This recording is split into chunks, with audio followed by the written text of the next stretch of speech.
Alrighty, so I'm back with my newest project, which is a 1992 F350 1-ton. It's got the 7.3 IDI. You know how I love my IDIs.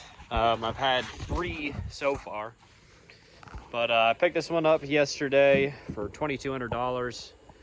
It's a 5-speed 4-wheel drive, and it runs good until you gas it and then let off the throttle real quick. And I was looking on the internet to figure out what was causing that issue, and I didn't really find a whole lot on it, but a lot of people were, or the one video I did see, the guy said it was the injection pump. And I know this truck had been sitting for a while because you can see it's a reman engine and it looks like it's never been driven, but there is rust on the paint. So I figured it's probably been sitting in someone's garage. It was through an estate sale, so you know it's got to be one of those deals where the guy had it sitting in his barn for forever.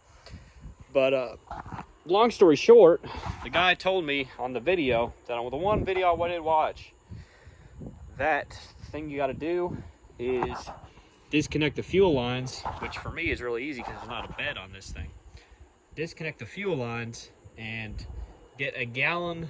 This is an antifreeze bottle, but get a gallon worth of transmission fluid. I only had quart jugs, so I poured them all into a gallon jug, and I ran the truck off ATF.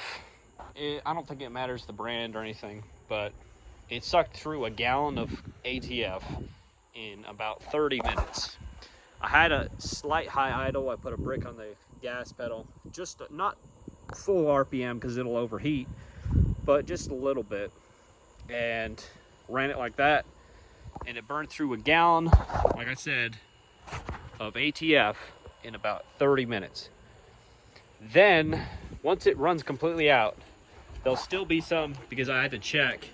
I took this top cover off the injection pump. That whole tray in there will be full of ATF even after it runs out. So then what you want to do is leave it. You could even run it for 20 minutes, so there's definitely still some in there, but you want to have ATF sitting in that injection pump, because then you're going to leave it overnight, let it sit in there, and then next morning fire it up. And if it's still having that bogging down issue when you let off the gas, then you might have to replace the injection pump or get it rebuilt. But hopefully that helps. That's just figured I'd make a video on it because there was like one short, and I don't know, there wasn't a lot of views on it, so I figured I'd try to help someone else out in the similar situation. I don't know if it's a common issue, but I'm sure if you let these trucks sit for a while, it'll have that sort of an issue. And there's nothing that ATF can hurt, because that's basically, it'll clean the injectors, it'll do all that good stuff. So you might as well just, even if you don't have this issue, if you have an IDI, pour a gallon of ATF in at every oil change into your gas tank, not into your oil. But yeah, hopefully you guys enjoyed that, and subscribe if you haven't.